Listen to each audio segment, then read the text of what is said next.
Number 24. From the following particulars, compute the income of salary of Mr. Haridas, an employee of an individual, for the assessment year 22-23. Salary 11,000 per month, HRA 4,800 per month, DNS allowance 10,000 per month, entertainment allowance 2,400 per month. Mr. Haridas and his employer contribute to recognized provident fund 14% of salary.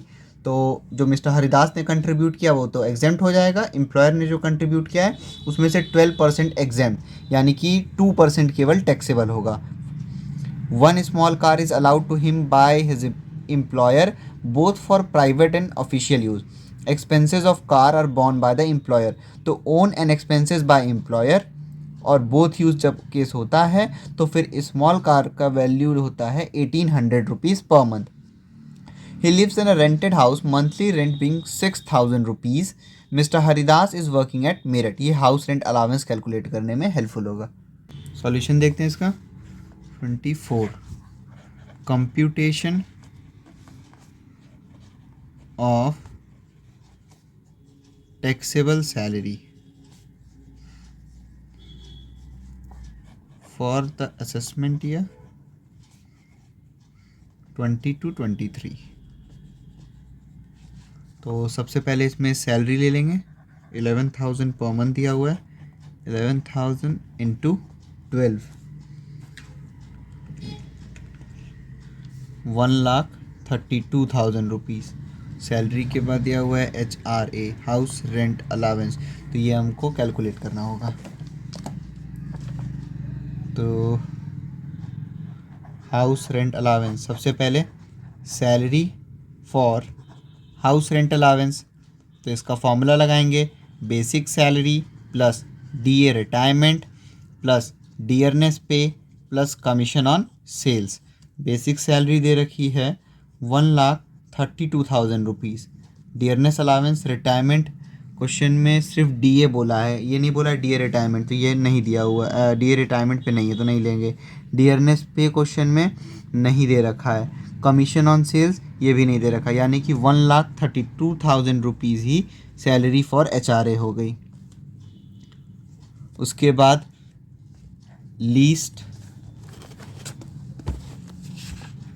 Least of following will exempt.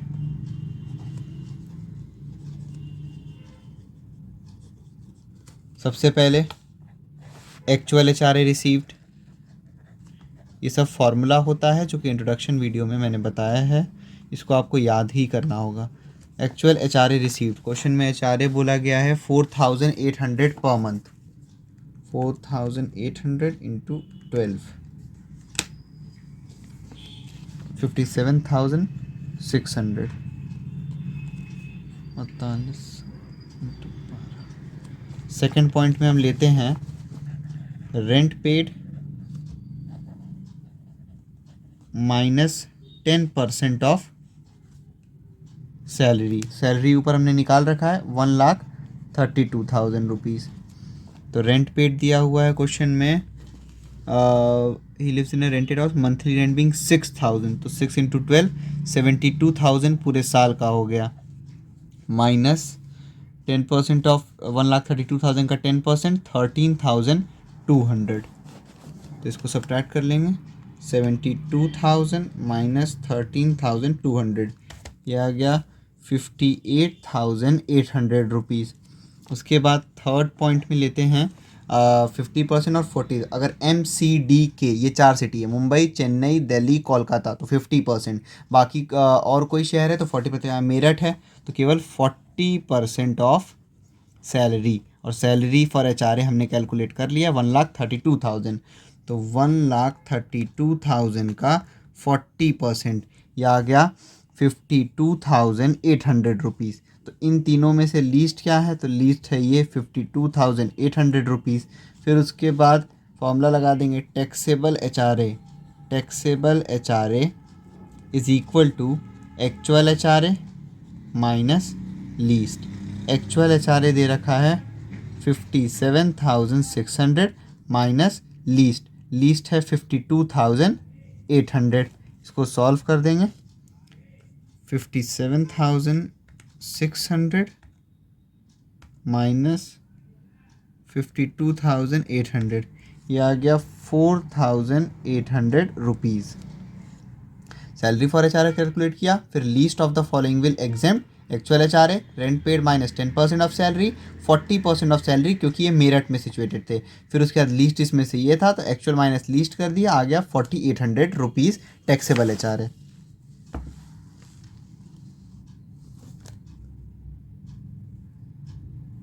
तो taxable H R A आ गया 4,800 rupees. H R A के बाद दिया हुआ है dearness allowance. Dearness allowance बोला है 10,000 per month, तो 10,000 इंटू 12,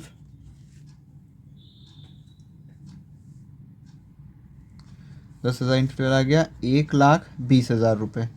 उसके बाद इंटरटेनमेंट अलावेंस, तो प्राइवेट एम्प्लॉई हैं फुल्ली टैक्सेबल। इंटरटेनमेंट अलावेंस दिया हुआ है 2,400 पर मंथ, तो ये हो जाएगा 2,400 इंटू 12, 28,800 रुपीज़। इंटरटेनमेंट अलावेंस के बाद दिया हुआ है एम्प्लॉयर कंट्रीब्यूशन टू आरपीएफ, तो एम्प्लॉय वाला तो नहीं लेते हैं, बस एम्प्लॉयर कंट्रीब्यूशन लेते हैं। एम्प्लॉयर कंट्रीब्यूशन टू आरपीएफ, और 12% तक एग्जेम्प्ट रहता है इसमें, तो इसको भी कैलकुलेट करना होगा। सैलरी फॉर आरपीएफ, तो रिकॉग्नाइज्ड प्रोविडेंट फंड और एचआरए इन दोनों का सैलरी निकालने का फॉर्मूला सेम है, बस रेंट फ्री हाउस का अलग होता है। तो रिकॉग्नाइज्ड प्रोविडेंट फंड में basic salary plus DA retirement plus DP plus commission on sales. तो बेसिक सैलरी क्वेश्चन में दी गई है, हमने अभी पीछे भी कैलकुलेट किया, 1,32,000 रुपीज़, और बाकी कुछ नहीं दिया है। डीए दिया है लेकिन रिटायरमेंट पे नहीं है तो इसलिए नहीं लेंगे। तो हो गया सैलरी फॉर आरपीएफ 1,32,000 रुपीज़, ये आरपीएफ की कैलकुलेशन हो रही है। उसके बाद अब क्वेश्चन में गिवन है कि एम्प्लॉयर ने और हमको यहाँ सिर्फ एम्प्लॉयर से मतलब है, एम्प्लॉयर ने कंट्रीब्यूट किया है 14%, एम्प्लॉयर ने कंट्रीब्यूट किया है 14%, तो हम टैक्सेबल निकाल लें भाई। 14% हो रहा है, लेकिन 12% तक रूल के मुताबिक जो एम्प्लॉयर कंट्रीब्यूट करता है उसमें 12% ऑफ सैलरी तक एग्जेम्प्ट रहता है, केवल 2% टैक्सेबल हो जाएगा। तो फिर एम्प्लॉयर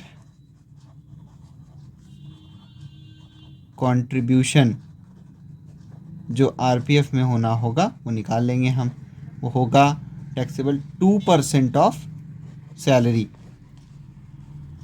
ये 2% क्यों लिया, क्योंकि क्वेश्चन में 14% बोला गया था और हमने पढ़ा है 12% तक एग्जेम्प्ट रहता है, रूल है।